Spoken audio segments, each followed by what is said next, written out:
¿Os habéis planteado alguna vez por qué se dice que los miembros de las monarquías tienen sangre azul? ¿Cuál es el inicio del poder de los reyes sobre los hombres? Y sobre todo, ¿por qué siguen ejerciendo ese poder y esa fascinación sobre muchísimas personas a día de hoy? Muchos los consideran seres especiales, incluso semidivinos, pero ¿lo son en realidad? ¿Conocéis el libro de Enoc? ¿O lo que se dice en el Génesis 6 de la Biblia? ¿O los textos sumerios donde hablan de los Anunnakis como dioses creadores? ¿Qué relación guardan con las realezas del mundo actual? Y sobre todo, lo más importante, ¿qué significa la muerte de la gran reina de Isabel II para el futuro de todos nosotros, de la humanidad? Vamos a tratar de responder a estas y otras preguntas en el vídeo de hoy.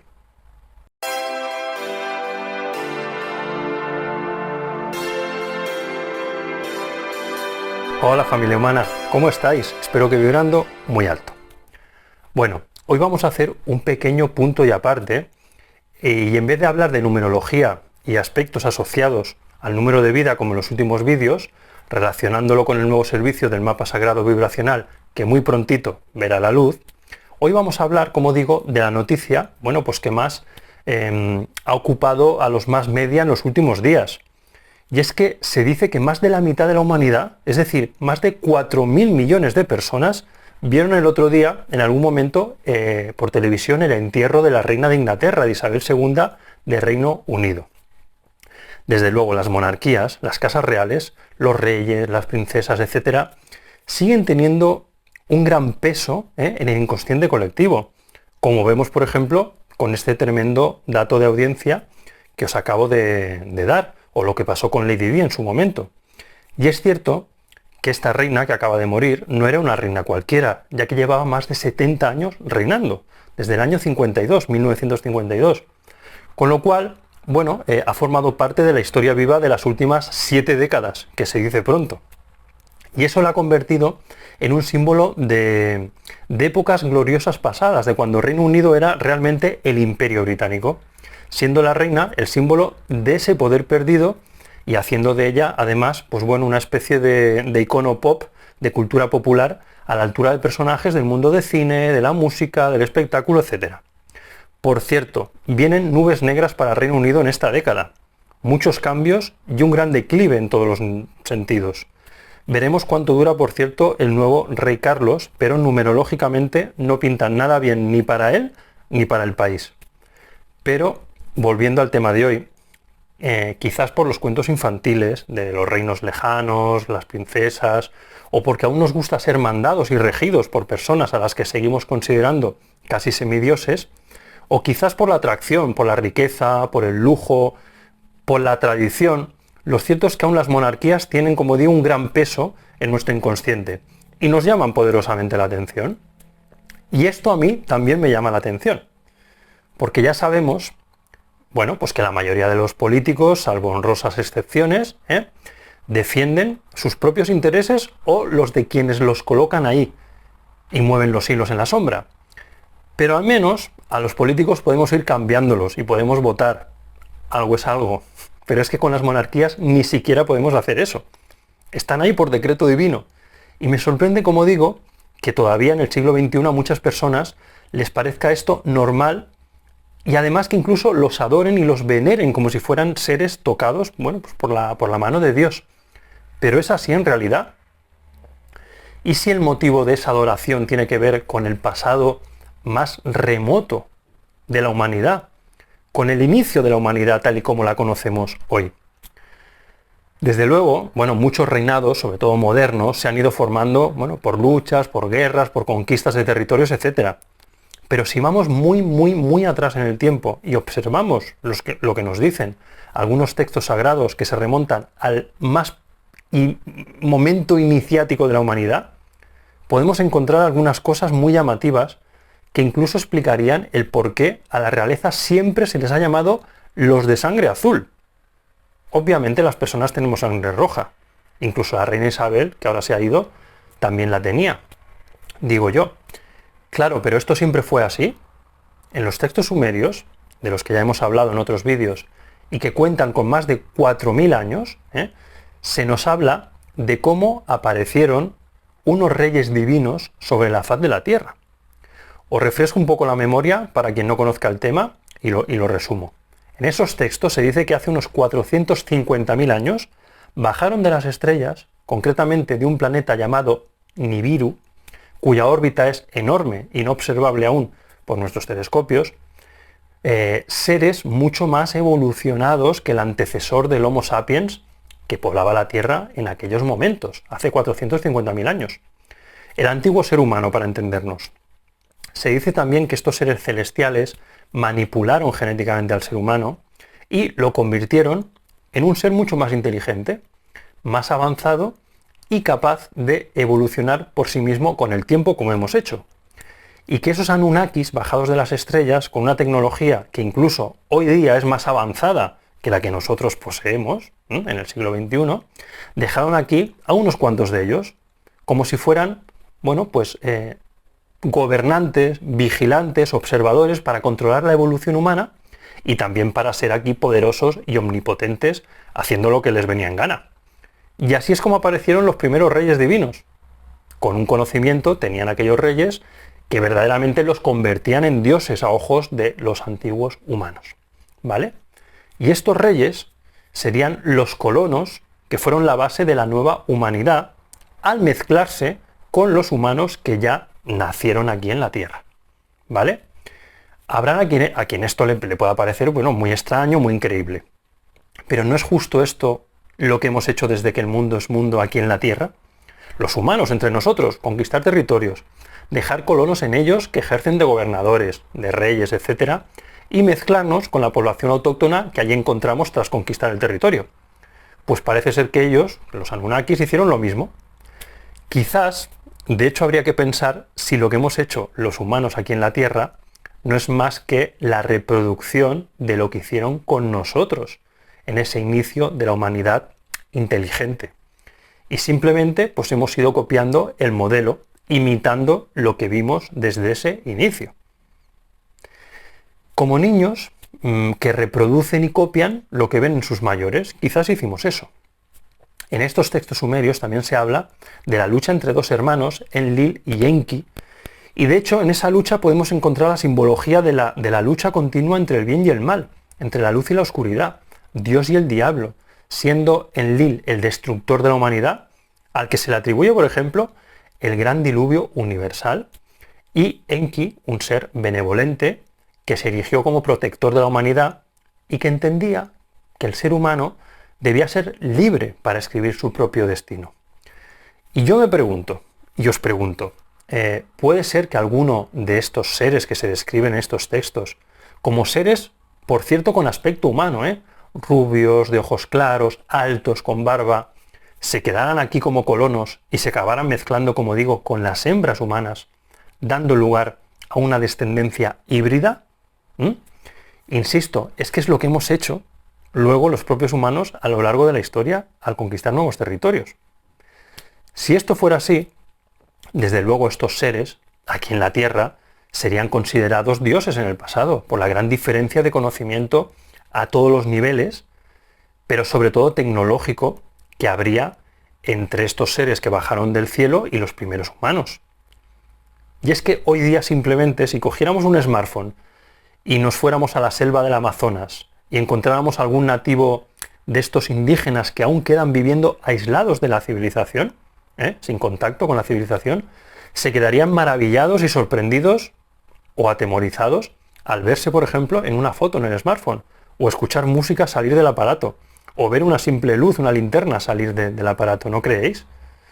Pues imaginemos el impacto que produjo a aquellos protohumanos, ver naves volando por sus cielos, escuchar el sonido atronador de las mismas, ver las luces en la oscuridad de la noche cuando ellos no tenían ningún tipo de electricidad, claro. Yo creo que es lógico que los vieran como dioses por el enorme conocimiento que tenían y porque, no lo olvidemos, venían de las estrellas. Y aquí viene la respuesta a una de las preguntas que os planteaba al inicio del vídeo. Estos seres Anunnakis, que se quedaron aquí como colonos, según estos textos, tenían la sangre azul. Y en contra de lo que popularmente se cree, no es tan raro tener sangre azul. De hecho, hay personas aquí en la Tierra, a día de hoy, que presentan esa afección conocida como cianosis. Al tener los niveles de oxígeno muy bajos en sangre, pues tienen la sangre azul. Sabiendo esto, ¿nos parece tan raro creer que esos seres provengan, bueno, de un planeta en cuya atmósfera haya menos oxígeno que en la Tierra y su sangre, por adaptación a la vida, fuera de color azul? Yo creo que es que aún caemos en el error de pensar que somos el centro de todo y que la vida, para darse fuera de nuestro planeta, debe darse en las mismas condiciones que tenemos aquí en la Tierra. La vida se abre camino, se adapta a las condiciones que encuentra para florecer. Si es que además no tenemos que irnos tan lejos fuera del planeta. Los peces respiran por branquias y en las profundidades abisales, a miles de metros de profundidad, hay animales marinos que viven sin luz y sin oxígeno. En fin, no me parece nada extraño que pueda haber seres en otros planetas con sangre azul. ¿Por qué no? Y esto explicaría, como dicen estos textos, por qué, como digo, a la realeza se la conocía ya desde el inicio como los de sangre azul. Porque ya desde ese inicio tenían sangre azul. Solo que, como pasa con la genética humana, a base de ir mezclando su sangre azul con la sangre roja humana, pues se fue perdiendo ese rasgo. Como por ejemplo, hace cientos de miles de años, nuestros antecesores humanos tenían muchísimo pelo por el cuerpo. Y todo esto, pues bueno, se ha ido perdiendo con el paso de esos muchos miles de años, de generaciones y generaciones y generaciones. Y al empezar este libro se hablaba del libro de Enoc, que es, digamos, uno de los evangelios apócrifos de la Biblia. Pero es que incluso en la misma Biblia, concretamente en Génesis 6, se habla de todo esto. Y se habla de los ángeles caídos, se habla de los vigilantes en la Biblia, de esos colonos extraterrestres anunnakis que vieron que las hembras de los hombres eran hermosas y tuvieron descendencia con ellas. Y de ahí surgieron gigantes que dominaron la tierra, los famosos Nefilim, o Nefilim, depende de quién lo diga. Y no solo lo dicen las Sagradas Escrituras de innumerables cultos, sino que tenemos pruebas de todo esto, porque se han encontrado restos de esqueletos humanoides de más de 2,5 metros, en lugares como Siberia o Turquía. Bueno, esto es parte de esa historia incómoda que no encaja con lo que nos han contado siempre y se omite, porque es incómodo. Igual que ocurre con los OPARs, con los objetos fuera de tiempo y tantas otras cosas más. Incluso en el libro de Enoc se habla de cómo se llevan a Enoc hacia los cielos. Como por cierto también le ocurrió a Moisés, según la Biblia, entre otros, en el monte Sinaí, cuando bajó con los 10 mandamientos tras ser transportado a aquella nube de luz y fuego que era la gloria de Yahvé. Estas cosas no serían vistas como abducciones hoy día con la mirada actual. La Biblia, como digo, está plagada de ellas, por cierto. Y os recomiendo de verdad leer el libro de Enoc, porque habla de cosas que explican muy bien quiénes somos y de dónde venimos. Cosas que se han omitido hasta la fecha en los textos oficiales y que darían un vuelco tremendo al entendimiento de la vida, de la realidad y del concepto de Dios y nuestra relación con ese Dios. En fin, lo que hoy me gustaría transmitir es que es normal que aún nos sigan atrayendo las realezas. Incluso es entendible que sintamos admiración y veneración, porque durante muchos años, desde la infancia de la humanidad, esos reyes celestiales que bajaron de las estrellas para darnos conocimiento y para manipularnos genéticamente, fueron realmente dioses caídos, ángeles caídos, según la Biblia, que hicieron avanzar a la humanidad. No siempre con las mejores intenciones, porque aquí también hubo una lucha entre ellos, como antes os decía, al hablar de los hermanos Enlil y Enki, pero que en definitiva, pues bueno, nos dieron conocimiento y nos permitieron ser lo que ahora somos. Pero, y esta es la reflexión quizás más importante, quizás ha llegado el momento, o va llegando, el momento del fin del vasallaje, del fin de la adoración a seres externos a la humanidad, del fin de la venda en los ojos y la cesión de nuestro gran poder humano a cosas externas, y debemos empezar definitivamente a buscar nuestro Dios interior, nuestro ser superior, la conexión natural y directa con la fuerza milagrosa de la vida a través del amor y del conocimiento, para crecer y avanzar en la búsqueda de nuestra propia felicidad y realización. Y creo que la muerte de Isabel II es el inicio de otro de los muchos cambios que ya estamos viendo y vamos a ver más en esta década de los 20. El fin de las monarquías, la búsqueda de la libertad y de la identidad de muchos países que ahora mismo siguen bajo el poder de la bandera británica, del Imperio Británico antiguo.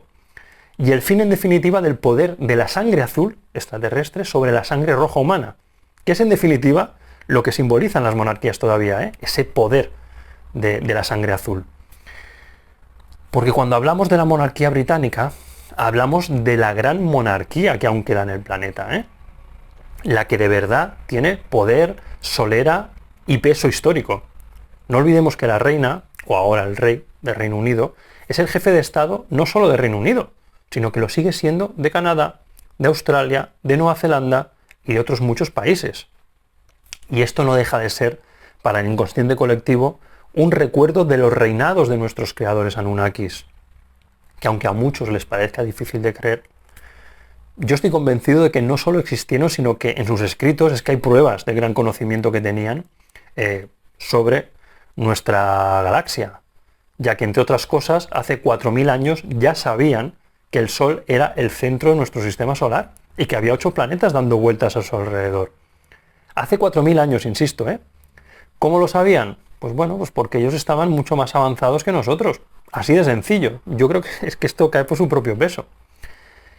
Y ese inicio ancestral de la humanidad inteligente también generó una serie de correlación de fuerzas, de imposiciones, de manipulaciones, como por otra parte siempre hace cualquiera que tenga poder, ejercer el poder para defender sus intereses y perpetuarse en el poder. Pues ellos hicieron lo mismo, como haríamos nosotros, los terrícolas, si en el futuro colonizamos un planeta y nos encontramos allí recursos que explotar para nuestros intereses y seres inteligentes pero menos desarrollados que nosotros. Pues dejaríamos allí colonos y esos colonos serían los que allí mandarían. Y seguramente pensarían que somos dioses ellos. En todo caso, para mí, la muerte de la última gran reina, del último gran imperio, va a desatar para el inconsciente colectivo grandes cambios que afectarán al panorama geopolítico, pero también y sobre todo a cada uno de nosotros. Porque esos cambios van a ayudarnos a romper nuestras propias cadenas mentales que fueron colocadas ya en el inicio de la humanidad, en ese inconsciente colectivo. Y todo ello va a ayudarnos a avanzar en el despertar de la humanidad, ya como una humanidad adulta, consciente de su enorme poder y de su capacidad para escribir su propio destino, sin ser manipulados ya por fuerzas externas que nos utilizan muchas veces, pues eso, para sus propios intereses. Nuestra energía humana, guiada por el amor y por el conocimiento, nos debe convertir en nuestros propios dioses y hacer el paraíso aquí en la tierra, desde la libertad de pensamiento y acción en la búsqueda, como digo, de nuestra propia felicidad como humanidad despierta y poderosa. Sabéis lo fácil que es manipular y engañar a un niño, ¿verdad? Colocándole en la cabeza cualquier idea, por disparatada que sea esta idea, ¿no? Pues eso mismo creo que hicieron con nosotros, con la humanidad, cuando éramos una humanidad en pañales, recién creada. Nos manipularon ya desde esa cuna para abrazar al miedo y ceder nuestro poder y nuestra energía a creencias creadas para eso. Es hora de recuperar ese poder. La verdad nos hará libres, siempre se dice, pero es cierto. Y hasta aquí el vídeo de hoy, que busca sobre todo invitaros a la reflexión siempre tan necesaria. Un abrazo y hasta el próximo vídeo. Sed felices.